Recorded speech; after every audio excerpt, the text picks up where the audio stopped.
मुंबईतल्या हार्बर मार्गावरील प्रवाशांसाठी ही महत्त्वाची बातमी समोर येते आहे। बोरिवलीपर्यंत हार्बर मार्गावरील लोकल धावणार आहे।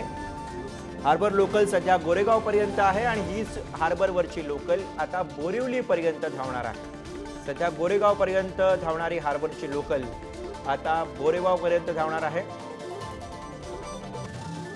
आणि याच विषयीचे अधिक अपडेट्स घेऊयात। अजय माने आपले प्रतिनिधी सध्या आपल्या सोबत आहेत। अजय, मुंबईकरांसाठी अत्यंत महत्त्वाची बातमी म्हणता येईल।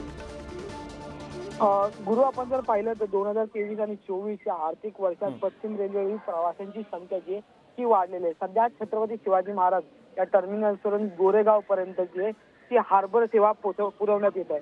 पण त्या आता प्रवाशांची वाढती गर्दी पाहून रेल्वेने पुन्हा एकदा नवीन निर्णय घेतलेला आहे आणि हा निर्णय जो आहे तो 2 टप्प्यात पार पडणार आहे। म्हणजे गोरेगाव ते मालाड हा पहिला टप्पा जो आहे तो 2026 ते 27 या कालावधीत पूर्ण होणार आहे। तर पुढचा जो टप्पा असणार आहे तो मालाड ते बोरिवली हा 2027 आणि 28 पर्यंत पूर्ण होण्याची शक्यता जी ती केलेली आहे। या संदर्भात आता रेल्वेने ज्या त्या निविदा सुद्धा काढलेल्या आहेत आणि याच्या निविदा ज्या पुढच्या महिन्यापासून सुरू होतील।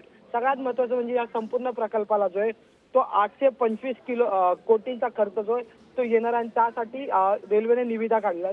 2 मार्गांवरून आता या रेल्वे गाड्या ज्या आहेत त्या धावणार, कारण की पश्चिम रेल्वेकडून सीएसटीच्या भागात किंवा हार्बर मार्गावर येणारे अनेक प्रवासी जे आहेत ते वाढल्यामुळे हा निर्णय जो आहे तो घेतलेला आणि हा निर्णय मुंबईकरांच्या फायद्यासाठी घेतलेला असंही रेल्वेने म्हटलेलं आहे। त्यामुळे नेमका आता किती दिवसात या संपूर्ण प्रक्रिया सुरू होणार आणि 2027 पर्यंत हा 8 किलोमीटरचा रस्ता म्हणजे रेल्वेचा रस्ता बरोबर मुंबईकरांसाठी ही दिलासा देणारी बातमी आहे। पण यासाठी अर्थातच मुंबईकरांना मोठी प्रतीक्षा करावी लागणार आहे। धन्यवाद अजय या सगळ्या सविस्तर माहितीसाठी।